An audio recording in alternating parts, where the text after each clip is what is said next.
Ecuador se ha convertido en un imán para el crimen organizado transnacional. Entre las sombras, poderosos carteles internacionales han encontrado en este país sudamericano el terreno fértil para expandir sus negocios ilícitos. Uno de los grupos criminales más influyentes que ha logrado infiltrarse es la temida mafia albanesa, considerada una de las más despiadadas y herméticas del mundo, controlada por clanes familiares provenientes de Albania.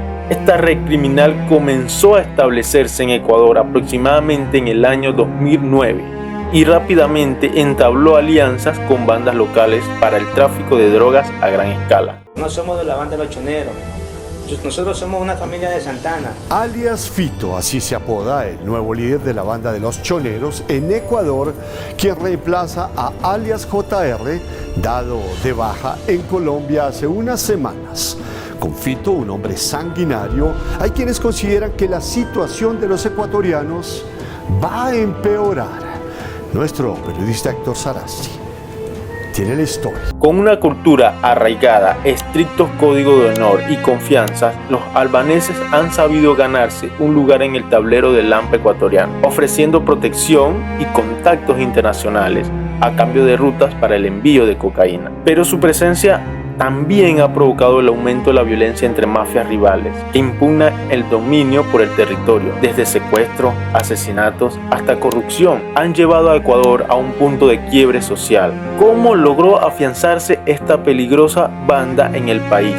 ¿Cuáles son sus vínculos con el poder? Y lo más importante, ¿podrá Ecuador frenar el avance de estas redes voraces antes que sea demasiado tarde?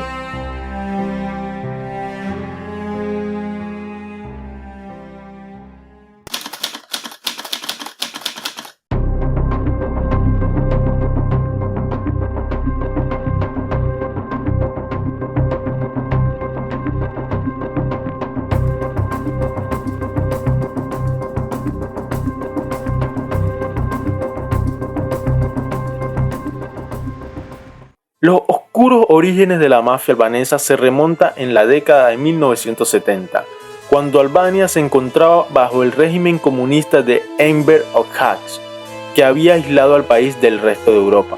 Fue entonces cuando algunos grupos criminales albaneses vieron una oportunidad de negocio en el contrabando de cigarrillos proveniente de Norteamérica. Aprovechando la ubicación geográfica de Albania, las mafias locales comenzaron a traficar cargamentos norteamericanos de contrabando hacia Italia y el resto de Europa Occidental. Para ello, establecieron lucrativos acuerdos con la temida banda Camorra Napolitana, logrando introducir la mercancía de forma masiva a través de la costa de la región sureña de Puglia. Este rentable comercio ilegal sentó las bases para el surgimiento de los primeros clanes mafiosos albaneses. Con el tiempo fueron consolidando su poder y tejiendo alianzas con otras organizaciones criminales. A esto se sumó otra fuente de ingreso, el tráfico de heroína, desde Oriente Medio hacia los puertos de Italia, usando Albania como ruta de tránsito. La década de 1990 resultaría decisiva para la expansión regional de los clanes albaneses, en gran parte debido al colapso del régimen comunista en Albania y la guerra civil en la vecina Yugoslavia. El caos generado por estos eventos abrió la contrapuerta de la mafia albanesa que ampliara sus actividades ilícitas, controlando las rutas terrestres marítimas en los Balcanes. Dominaron el tráfico de armas, drogas y trata de personas en la zona. Sus métodos se volvieron tan violentos y sanguinarios que libraron guerras contra clanes rivales y autoridades que intentaron frenarlos. Para final de los 90, la mafia albanesa había logrado incrustarse en los países como Italia, Grecia y Turquía. La llamada conexión de los Balcanes se había vuelto indispensable en la ruta de heroína entre Estambul y Europa Occidental. Según cifras de la DEA, hasta un 40% de la heroína que llegaba a Estados Unidos provenía de esta sangrienta ruta, controlada por los clanes albaneses. Incluso algunos jefes mafiosos albaneses eran más temidos que la propia Cosa Nostra siciliana. Hombres fríos y calculadores como Ales Rudax y Nasser Kelmendi llegaron a controlar gran parte del AMPA del sur de Italia. La década del 2000 representó la expansión definitiva de los albaneses como un jugador global en el tablero del narcotráfico. Con la colaboración con la mafia italiana y centro de operaciones, estos grupos criminales comenzaron a abrir nuevos mercados en Latinoamérica. Inicialmente, los grupos mafiosos albaneses actuaron como socios menores de los grandes carteles italianos. Sus miembros trabajaban como simples conductores y estibadores al servicio de los narcos italianos en el puerto de Ámsterdam y Rotterdam, encargados de descargar y transportar los cargamentos de cocaína provenientes de Sudamérica. Pero los ambiciosos albaneses rápidamente buscaron escalar posiciones en la cadena del narcotráfico. Ese tipo es débil. Mírale la cara. El vicio y el sexo le dicen qué hacer. No te vuelvas loco otra vez. No olvides que el año pasado estábamos en una puta cárcel, ¿lo recuerdas? Tú recuérdalo. Yo ya me olvidé. Hay que ser feliz con lo que se tiene. Tú sé feliz. Yo quiero lo que me merezco. ¿Así qué te mereces? El mundo, chico. Y lo que hay en él. Pronto establecieron sus propios contactos directos con los carteles colombianos y ecuatorianos que abastecían de cocaína al mercado europeo. De esta manera lograron independizarse de la mafia italiana para convertirse en poderosos narcotraficantes por derecho propio, controlando toda la cadena desde la producción en Colombia y Ecuador hasta la distribución final en las calles de Europa. Fue así como en el 2009 se registró la llegada de los primeros emisarios albaneses a Ecuador, hombres provenientes de la región del norte de Albania, cuna de varios clanes mafiosos. Comenzaron a explorar las posibilidades que ofrecía este país sudamericano para el tráfico internacional de droga. Uno de los pioneros fue el mafioso albanés Albert Sekac, que se presentó ante las autoridades ecuatorianas como un comerciante exportador de banana. Sekac comprendió rápidamente que los débiles controles migratorios y aduaneros de Ecuador podían ser aprovechados para sus fines delictivos. A partir de ese momento se inició un proceso de infiltración que llevó a varios grupos albaneses a cooperar con bandas del crimen organizado local, como lo son los choneros, para la recepción y el traslado de cargamentos de cocaína. Los 9 supuestos integrantes de la banda conocida como Los Choneros fueron sentenciados a ser canero, moviendo droga al extranjero. Un hijo de puta bandolero, me apodan a mí el chonero. ¡Cállate la boca, concha de su madre! Estas alianzas le permitieron a los albaneses garantizar rutas de salidas de la droga a través de los puertos marítimos de Ecuador.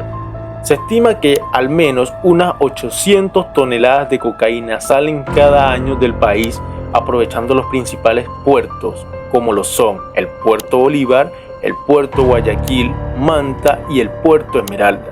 Los barcos que utilizan llevan cargas regular de bananas y otras frutas para camuflajear la droga. Mientras que los grupos ecuatorianos, el vínculo con los albaneses le proporcionan contactos, equipamientos de armas y protección internacional para negociar con los grandes carteles. Fue en el año 2015 cuando Sekac fue detenido y enjuiciado en Ecuador. Pero ya en ese momento la mafia albanesa había cimentado una fuerte presencia en el país. Su rápida expansión fue posible gracias a que replicaron el mismo modus operandi que utilizaron décadas atrás en la Europa Oriental: corromper a los funcionarios locales, cooperar con bandas locales y sembrar el terror contra quienes se opusieran. Los temas, la violencia vuelve a teñir de rojo las calles y las cárceles en Ecuador. Fíjese que en solo 3 días el país ha sido escenario de una serie de hechos violentos en los que más de 30 personas, entre ellas el conocido alcalde, han perdido la vida. Ante este panorama, el presidente Guillermo Lasso declaró un estado de excepción. Vámonos con Freddy Barros desde Quito, él tiene el informe. Actualmente se estima que diferentes clanes criminales albaneses controlan al menos un tercio del narcotráfico que salen de Ecuador, en alianzas con grupos mexicanos que dominan la ruta que va al norte hacia Estados Unidos. Una realidad que ha derivado en olas de violencia entre mafias rivales que impugnan por acaparar el negocio. Son todos estos factores tan lucrativos que ha llevado a Ecuador a convertirse en el centro ideal para las mafias. Y esto mismo ha llevado a que el país se haya convertido en un caos y violencia en estos últimos días, por la guerra entre bandas, la guerra contra el gobierno y recientemente la fuga del Fito, el líder de los choneros, el asesinato de policías y ataques terroristas. Y los que no estén de acuerdo con sus modus operandi los silencian, como fue en el caso del alcalde de Manta, Agustín Intriago, asesinado el 24 de julio del 2023, cuando se encontraba visitando una de las obras del alcantarillado en el barrio popular 15 de septiembre de esa ciudad portuaria, donde también murió Ariana Estefanía Chancay, una deportista que se había acercado al alcalde para pedirle ayuda para su deporte. Y es que este pequeño país andino resultó un objetivo demasiado lucrativo para dejarlo pasar. Su posición geográfica, la dolarización de la economía y la fragilidad de sus instituciones terminaron por entregar a Ecuador en bandeja de plata a los voraces tentáculos de la mafia internacional. Una realidad que se sigue atravesando hoy en día, mientras los criminales albaneses continúan ampliando silenciosamente su imperio entre las sombras. Los factores que han facilitado la penetración de la mafia albanesa en Ecuador es la dolarización de su economía desde el año 1999. Al no contar con una moneda propia, el lavado de dinero proveniente del narcotráfico se hace extremadamente sencillo. Los clanes criminales albaneses encontraron en este paraíso dolarizado de Sudamérica la oportunidad perfecta para lavar sus gigantescas ganancias, como la compra de inmuebles, empresas fantasma, vehículos de lujo. Son algunos de los métodos empleados que dan para dar apariencia legal al origen de los fondos. Pero la influencia de estos grupos va más allá. A base de sobornos, extorsión, lograron infiltrarse en altas esferas del poder ecuatoriano. Varios políticos y funcionarios corruptos proporcionan protección a cambio de jugosas comisiones. Incluso se han registrado amenazas y atentados contra periodistas y fiscales que intentaron investigar las actividades de la mafia en Ecuador. Asimismo, se denuncia el reclutamiento de menores en barrios carenciados para entrenarlos como sicarios, replicando las mismas tácticas del grupo terrorista como lo es Sendero Luminoso en Perú. Con disponibilidad prácticamente ilimitada de cocaína procedente de Colombia y Perú a través de sus fronteras, el país se ha vuelto el punto de partida ideal para las operaciones globales de narcotráfico albanés. Sus tentáculos corruptores han penetrado las entrañas del Estado ecuatoriano, convirtiéndolo en un narcoestado bajo su control. Y así llegamos hasta el final de este sombrío recorrido sobre la mafia albanesa y su conexión en Ecuador. Hemos visto cómo estos grupos criminales supieron aprovechar las vulnerabilidades del país para convertirlo en un centro de operaciones de narcotráfico global. Sus actividades han generado olas de violencia, corrupción e impunidad, pero no todo está perdido. El gobierno está tomando ya cartas en el asunto y poniendo un poco más de mano dura a las mafias, o eso es lo que nos hacen creer, declarándole directamente la guerra. E incluso los países hermanos presentaron su apoyo al gobierno para la lucha contra las mafias organizadas. Esperemos que así sea y que no permitan que Ecuador se convierta en un narcoestado. Bueno, increíble. Con esto que les contaba Teo, vamos a profundizar entonces con la ayuda internacional que está recibiendo Ecuador, porque el presidente Daniel Noboa dijo que no solo los Estados Unidos se ofrecieron a brindar esta ayuda para, hacerle frente a la guerra, así lo definió, sino que también 38 países ofrecieron enviar este equipamiento militar, ¿no? Y asesoramiento también para controlar la situación de violencia que se está viviendo. Incluso lo que dijo es que aceptó el apoyo de la Argentina, el presidente ecuatoriano, Daniel Noboa. Lo que dijo exactamente es que están trabajando con más de 38 naciones que van a dar asistencia internacional. Hemos aceptado el apoyo de Argentina y de los Estados Unidos. Si te gustó el video, puedes darle like y comentar. Además, no olvides suscribirte. Y si te gustan historias como esta, puedes ver en la pantalla final cómo Charles Pons se convirtió en millonario estafando a cientos de personas.